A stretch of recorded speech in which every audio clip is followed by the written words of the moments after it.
আপোনালোকক সকলোকে মোৰ এটি নতুন ভিডিঅ'লৈ স্বাগতম জনাইছো। আজি আমি আলোচনা কৰিম শনি মায়েৰ কি হোৱাৰ কথাটো। শনি এতিয়া কুম্ভ ৰাশিত প্ৰত্যক্ষভাৱে ঘূৰি আহিছে। নিজৰ ৰাশি কুম্ভ ৰাশিত থকাৰ সময়ত 2024 চনৰ 15 নৱেম্বৰত প্ৰত্যক্ষ ৰূপ ধাৰণ কৰিছে। গতিকে এই সময়ত শনি নিজৰ সমান্তৰাল গতিত থাকিব। আপোনালোকক কওঁ যে শনিদেৱে কুম্ভ ৰাশিত 30 জুনৰ পৰা ৰেট্ৰগেড মোচনত আছিলে, অৰ্থাৎ তেওঁৰ গতিটো বিপৰীত মোচনত আছিলে বা বিপৰীত গতিত আছিলে। সেইবাবে সকলো গ্ৰহতে কিছু প্ৰভাৱ পৰিছিলে, কিন্তু এতিয়া 129 দিনৰ পিছত গতি সলনি কৰিছে আৰু যিটো 2025 চনৰ 29 মাৰ্চলৈকে শনি কুম্ভ ৰাশিতে থাকিব আৰু তাৰ পিছত ৰাশি সলনি কৰি মীন ৰাশিলে ট্ৰেনজিট কৰিব, য'ত 2028 চনৰ ফেব্ৰুৱাৰীলৈকে থাকিব। শনিদেৱ বৰিয়ান যুগত প্ৰত্যক্ষ হৈছিল 2024 চনৰ 15 নৱেম্বৰত, যেতিয়া শনিদেৱে ৰেট্ৰগেটৰ পৰা প্ৰত্যক্ষভাৱে ঘূৰি আহিছিলে। তেতিয়া সেই সময়ত বৰিয়ান যুগৰ সংমিশ্ৰণ আছিল। আপোনালোকক কওঁ যে 27টা যুগৰ ভিতৰত বৰিয়ান যুগ 18তম যুগ, যিটো অতি শুভ বুলি গণ্য কৰা হয়।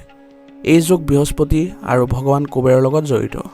এই যুগত জন্ম লোৱা যিকোনো ব্যক্তিয়ে অতি পাকৈত আৰু নিজৰ কেৰিয়াৰত ভাল সফলতা লাভ কৰে। কুম্ভ ৰাশিত শনিৰ প্ৰত্যক্ষ হোৱাৰ প্ৰভাৱ জ্যোতিষত শনিৰ বিশেষ তাৎপৰ্য আছে। শনি হৈছে আটাইতকৈ লেহেমীয়া গতিশীল গ্ৰহ, সেয়েহে ইয়াৰ প্ৰভাৱ মানুহৰ জীৱনত দীৰ্ঘদিন ধৰি থাকে। শনিৰ ৰাশিৰ পৰিৱৰ্তনৰ উপৰিও ই সময়ে সময়ে প্ৰত্যক্ষ আৰু পশ্চাদমুখীও হয়। শনিয়ে পশ্চাদগমনৰ পৰা প্ৰত্যক্ষভাৱে ঘূৰি অহাৰ অৰ্থ হ'ল এতিয়া জীৱনত স্পষ্টতা আৰু কৰ্মত সফলতা আহিব। একে সময়তে শনি গ্ৰহ যেতিয়া পশ্চাদগামী হয়, তেতিয়া কৰ্মত বাধাৰ সন্মুখীন হ'বলগীয়া হয়। গতিকে শনিৰ প্ৰত্যক্ষ প্ৰভাৱৰ বাবে জীৱনৰ বিভিন্ন অঞ্চলে গতি লাভ কৰিব। কুম্ভ ৰাশিৰ লোকসকলৰ বাবে শনিদেৱে 2024 চনৰ 15 নৱেম্বৰৰ পৰা তেওঁলোকৰ আৰসী অৰ্থাৎ প্ৰথম ঘৰত গতি কৰি আছে। কওঁ যে শনিদেৱে কুম্ভ ৰাশিৰ লোকৰ বাবে প্ৰথম আৰু দ্বাদশ স্থানত অধিপতি হৈ আছিলে। শনি কুম্ভ ৰাশিত প্ৰত্যক্ষভাৱে গতি কৰাৰ বাবে ব্যৱসায়ৰ লগত জড়িত লোকসকলে নিজৰ প্ৰতিযোগীৰ সন্মুখীন হ'বলগীয়া হৈছিলে আৰু তেওঁলোকৰ পৰা কঠোৰ প্ৰতিযোগিতাৰ সন্মুখীন হ'বলগীয়া হ'ব পাৰে। ব্যৱসায়ত ভাল লাভ পাবলৈ হ'লে কিছুমান ভিন্ন কৌশল অৱলম্বন কৰিব লাগিব।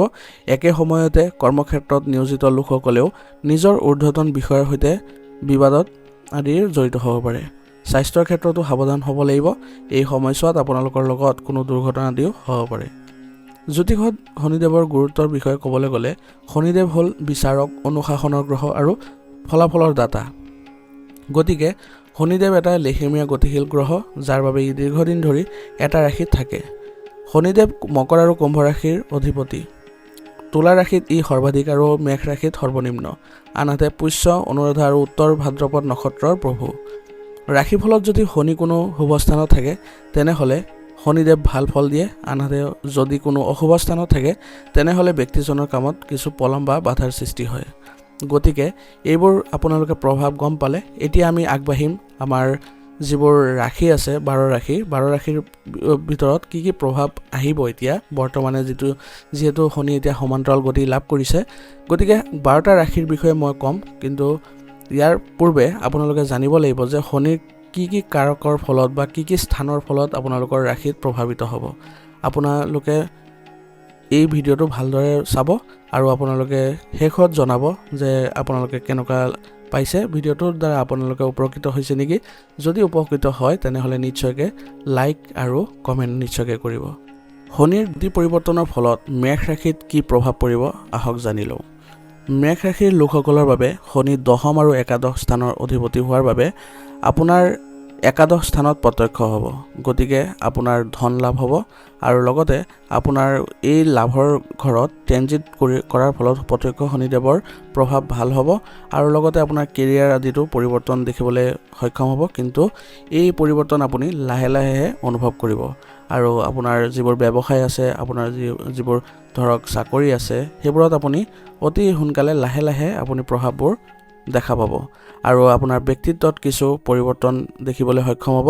কিন্তু আপুনি চাব যাতে কোনো ধৰণৰ নেতিবাচক যাতে প্ৰভাৱ আপোনাৰ ব্যক্তিত্বত নাহে, সেই ক্ষেত্ৰত আপুনি অলপ সাৱধান হ'ব লাগিব। আৰু লগতে আপোনাৰ আয়ৰ উৎস বৃদ্ধি পাব আৰু সকলো সুচিন্তিত কৌশলবোৰ আপোনাৰ ফলপ্ৰসূ হ'ব আৰু ল'ৰা ছোৱালীৰ দায়িত্ব পালনত আপুনি কিছু মনোযোগ দিব লাগিব আৰু সন্তানৰ পৰা কিছু আপুনি কষ্ট লাভ কৰিব পাৰে।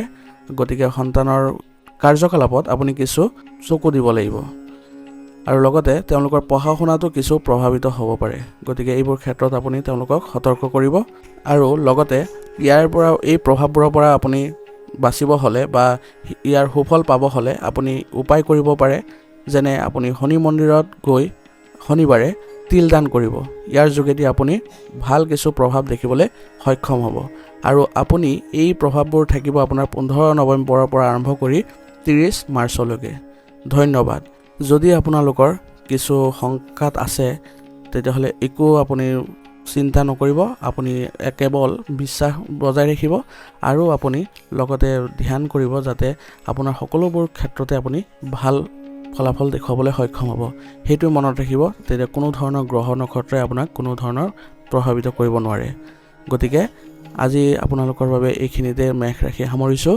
গতিকে কমেণ্টত ওম নমঃ শিৱায় লিখিবলৈ নাপাহৰিব